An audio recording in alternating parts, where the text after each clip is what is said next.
जोधपुर। केंद्रीय संस्कृति एवं पर्यटन मंत्री गजेंद्र सिंह शेखावत आज जोधपुर पहुंचे। जोधपुर अपने निवास पर मीडिया से बात करते हुए पहलगाम में हुए हमले के बाद प्रधानमंत्री नरेंद्र मोदी के द्वारा कहे गए कथन के अनुसार हर एक व्यक्ति जो आतंकवाद को पनाह देगा उसको सजा दी जाएगी। सेना की ओर से किया गया ऑपरेशन सिंदूर निश्चित रूप से 140 करोड़ लोगों का सीना गर्व से चौड़ा कर रहा है और देश के सभी लोगों ने जाति, भाषा, वर्ग और क्षेत्र व अपनी राजनीति से ऊपर उठकर अपना सम्मान व्यक्त किया है। 6 मई और 7 मई की रात्रि के ऑपरेशन सिंदूर के बाद पाकिस्तान ने जिस तरीके से भारत की सीमाओं पर हमला करने का प्रयास किया और जिस तरीके से सटीक जवाब भारतीय सेना की तीनों विंग ने दिया, जिससे कि पाकिस्तान मजबूर होकर समझौता करने के लिए सीज फायर करने के DGMO से संपर्क करने लगा। इस सारे घटनाक्रम के बाद जो लोग भारत को कमजोर समझ रहे थे, उन्होंने भारतीय सैन्य क्षमता और सेना की क्षमता को देखा है। देश के 140 करोड़ लोग भी असीम उत्साह और आत्मविश्वास से लबरेज हैं। जोधपुर से संवाददाता अभिषेक सेन की खास रिपोर्ट।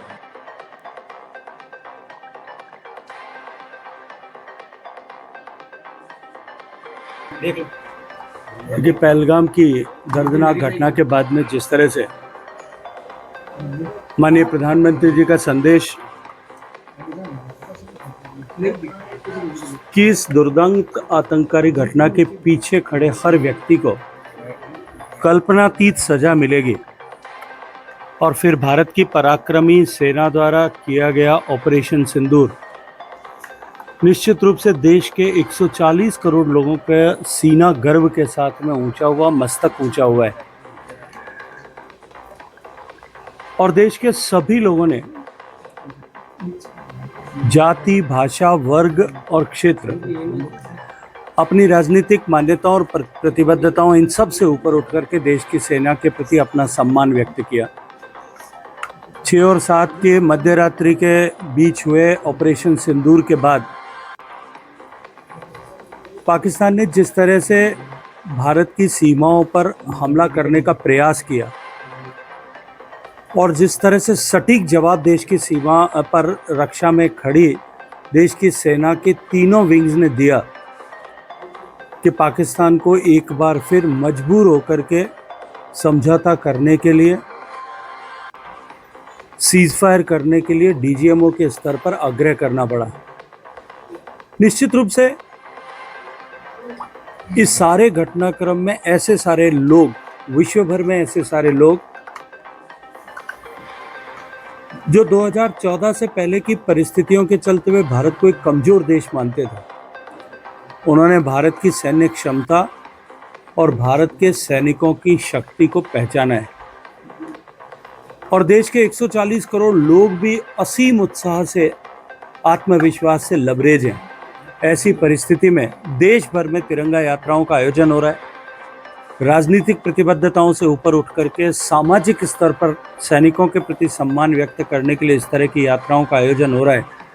आज जोधपुर में भी इसी यात्रा का आयोजन हो रहा है, जिसके लिए मुझे आज यहाँ आने का सौभाग्यपूर्ण अवसर मिला है और मैं ये मानता हूँ कि जिस तरह का उत्साह मुझे देखने सुनने को मिला है, निश्चित रूप से एक ऐतिहासिक या जो है तिरंगा यात्रा का आयोजन आज जोधपुर में होने वाला है। मारवाड़ में प्रधानमंत्री जी आ रहे हैं 22 तारीख को, वो एक बड़ा पूरे राजस्थान के लिए बड़ा संदेश जाने वाला है। देखिए, प्रधानमंत्री के आगमन का संदेश केवल राजस्थान तक नहीं, पूरे देश भर में जाने वाला है।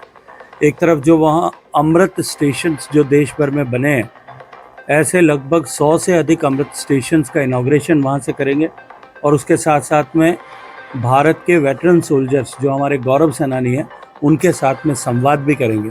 राजस्थान तो उत्साहित है ही, लेकिन देश भर के गौरव सेनानी भी इस जो चर्चा उनके साथ में होने वाली है, जो संवाद उनके साथ में होने वाला है, इसको लेकर के असीम उत्साह और जो है एक नई चेतना से अभिभूत है। सर, पहलगाम हमले के बाद में पर्यटन को काफ़ी इफेक्ट पड़ा है सर, खासकर जम्मू कश्मीर। क्या कुछ कर रहे हैं सर? देखिए, मुझे नहीं लगता कि बहुत कुछ प्रभाव ओवरऑल पर्यटन पर पड़ा है।